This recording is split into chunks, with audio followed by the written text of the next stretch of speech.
What's going on, homies? My name is TheJongasm and I have one question for you. Are you ready to have a vidgasm? If you've been watching my videos for a while, or you've taken a half a second glance at anything in this video that isn't my face, you probably know that I'm a pretty big Star Wars fan. I've covered quite a few Star Wars conspiracy theories in the past, in addition to 3 Secrets of Cinema episodes on the original trilogy. I'll put a link to a Star Wars playlist at the end of this video and in the description down below if you're interested in watching those. Like most people who consider themselves dedicated Star Wars fans, I have spent most of my life hating one specific Star Wars character. A character that is so ugly, so idiotic, and so useless, it's a wonder that he was created in the first place. Jar Jar Binks. I could actually feel my heart rate increase when I said his name. It pains me to admit that when I saw The Phantom Menace in theaters, I actually liked Jar Jar. Then again, I was 4 years old at the time and literally a target demographic for cartoon rabbits. The point is, I've spent the past 13 years hating Jar Jar Binks, but according to this conspiracy theory, that hatred may be misplaced. I'm a little hesitant to let these words leave my mouth, but Jar Jar might be the most dangerous and the most powerful character in the Star Wars universe. Yeah. I know. It sounds really stupid when you don't hear any of the evidence behind it, but surprisingly there is quite a bit of it. Now before we get started, I wanted to let you guys know that there are going to be a lot of visual aids to help me further elaborate on the points I'm trying to make. Unfortunately though, a lot of them are clips from the films, which means I can't put them in this video. I will be putting up screenshots for most of the clips that I'm talking about, but if you want to see them in motion, I will put links in the description down below. I'll be putting up numbers with each screenshot so you guys know which corresponding links to click. Each link will take you to a GIF version of the screenshot that I'm showing you. Now, onto the theory. An overwhelming majority of people look at Jar Jar Binks as an unwitting pawn that Palpatine uses in political games. However, as it turns out, this may not be true. Jar Jar and Palpatine may have been in cahoots throughout not just the prequels, but the entire saga. This sounds ridiculous, but I'm serious. Jar Jar may be a highly skilled Force user in terms of martial ability and mind control. This is going to be a lot to handle, so we'll break it down a bit. Let's start with his martial ability. Although it's not a necessity, it is highly suggested in the Star Wars universe that those who are physically adept are at least Force sensitive, if not Jedi or Sith. Very rarely do we see normal characters exhibiting extraordinary stunt work or physical feats. So in essence of that, here we have Jar Jar executing a 20-foot standing somersault. I'm gonna ask you guys to take this scene out of context. If you were watching a Star Wars movie and you saw a character casually executing this maneuver, you'd probably assume it was a Jedi or a Sith. In the context of Jar Jar though, we just don't. Because elsewhere he thoroughly convinces us that he's nothing more than a harmless dunce with his intelligible dialogue and cowardly lion act. So, despite showing more athletic prowess here than we have ever seen a Jedi do at this point in the saga, we still say that that's just Jar Jar and Jar Jar's an idiot. He manages to keep us in this state, just casually brushing off everything that he does throughout the entirety of the battle in Naboo, even though he's incredibly successful with everything he does in that battle. Despite single-handedly taking down a battle droid tank, unleashing a barrage of Boombas on the droid's front lines, precisely targeting multiple enemies with a blaster that's tied around his ankle, we just blow it off and attribute it to luck. But remember what Obi-Wan said. In his experience, there's no such thing as luck. And this is one of the reasons we hate Jar Jar so much, because even though this takes place in a fictional universe, no one is really that lucky. So this is why we are proposing that this is all just an act on Jar Jar's part, and therefore on the part of the writers and animators. As we know, the Jedi are inspired by Shaolin monks, and there's a particular kung fu discipline that Jar Jar's physicality is based upon. It's one that allows him to appear goofy and uncoordinated while simultaneously laying waste to his enemies. This fighting style is called Z-Quan. Apologies if I'm pronouncing that wrong, or Drunken Fist Wushu. I just realized that my R2-D2 is not standing upright, and that is really not okay.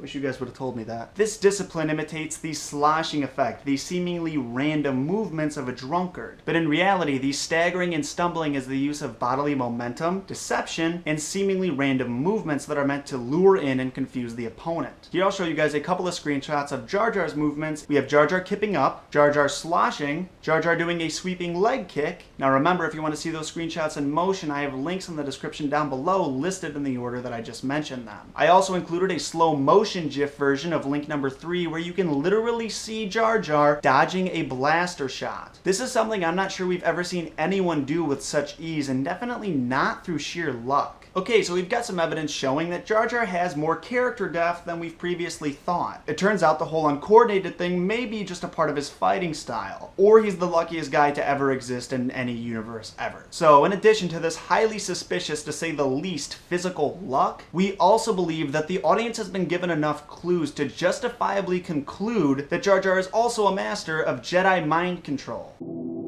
Consider this. We hate the way that Jar Jar influences major plot points for the same reason that we hate his physical prowess. It messes with our sense of realism. Two experienced Jedi on a mission would never actually bring somebody that stupid along with them. A character that senseless would never be made a general and surely not a senator. And also, how could somebody that idiotic ever convince an entire galaxy to abandon democracy? These things are just a political version of the luck that he displays in his physicality. Unintelligible, seemingly comical bumbling that just so happens to have astoundingly positive results. But what if this all isn't the result of luck? What if it's the result of an extensive and careful use of Force mind control? I want you to think back to every time we've ever seen a Force user successfully exercise mind control. There's always the classic waving of the hand. Now look at every time Jar Jar has something go his way politically. Here he is waving his hands during his promotion to general, during his promotion to senator, and when he ushers the entire galactic senate into abandoning democracy. Arguably, these are three of the most pivotal points in Jar Jar's political career, and they all have this one thing in common. Actually, if you watch the prequels with the idea that Jar Jar is a dark, manipulative character, you begin to notice just how subtle and devious his manipulation is,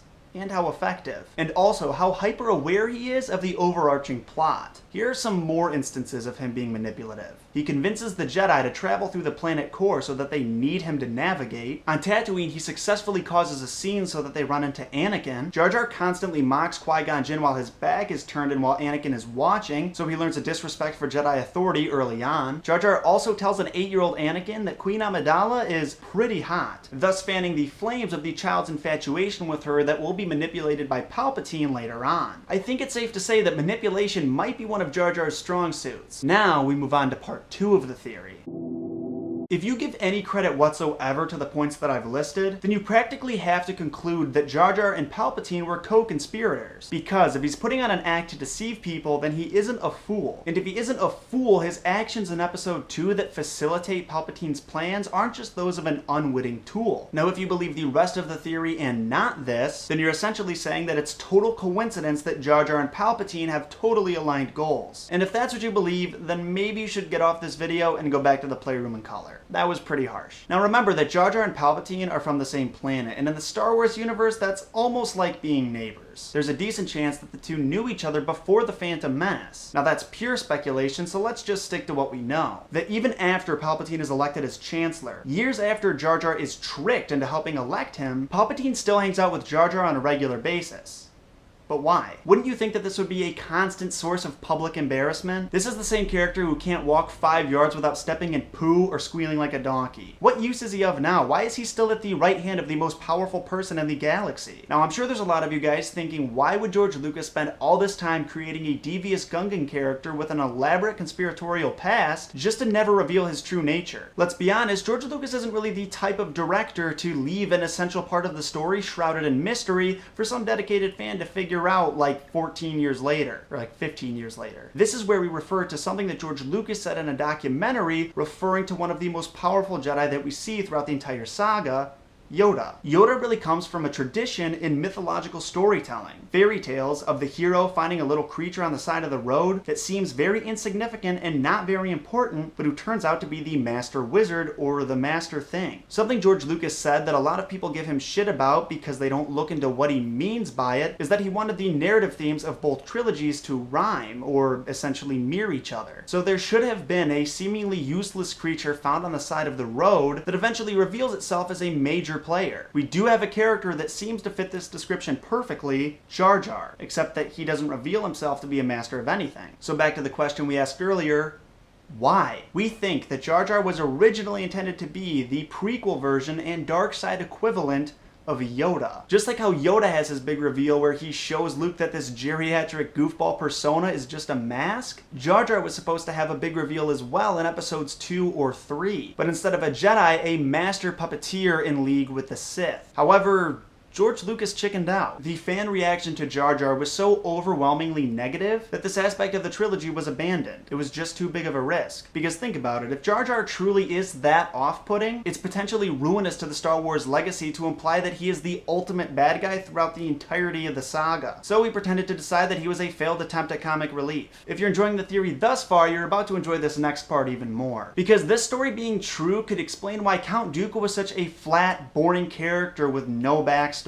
He was thrown in at the last minute to cover up all of the plot holes that were left by Jar Jar. The Attack of the Clones was supposed to end with the ultimate duel between Yoda and his dark side equivalent. Not this bland character with a stupid looking lightsaber, which, if you ask me, it actually fits better with Jar Jar's personality and fighting style than it does with Count Dooku's. At the end of that duel, Binks was supposed to escape and survive not just that duel, but the entire trilogy. So that way he would have cast a shadow over the whole original trilogy as well. Think about it, you'd rewatch the originals knowing the whole time that the Emperor isn't really the ultimate bad guy, and Jar Jar is still out there somewhere. It's sort of brilliant. And also, some people might not know that George Lucas wrote his own scripts for episodes that take place after Return of the Jedi. Who's to say that Jar Jar didn't play a key role in those? And who's to say that he won't make a return in episode 7 for the better? It's been said that one of the goals of the new trilogy is to improve the negative image that the prequels have, which is smart business because Disney is not just going to ignore half of what they spent $3 billion on. We think that one of the most effective ways to fix that image would be to change the character of Jar Jar, who is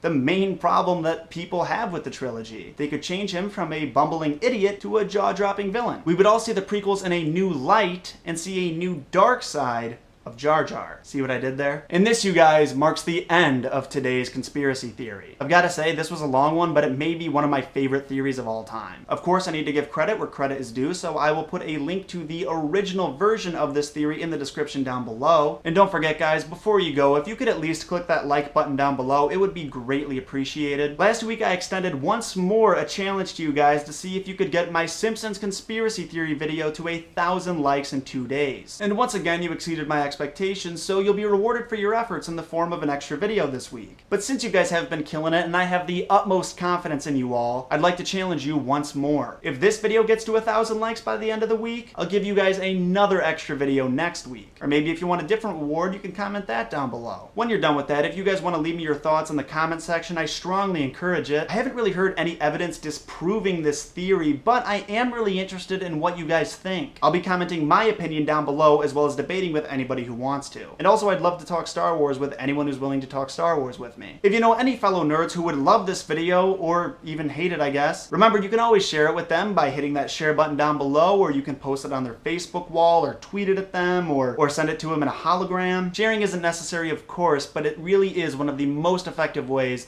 to support the channel. And as always, I've got links to my Twitter, Facebook, and Instagram in the description down below. Go give those a like or follow if you're feeling like being a super fan. Thank you so much for stopping by, and if you are still here at this point, just thank you for watching this video to the very end. I really appreciate it. Here's hoping your vidgasm wasn't too messy.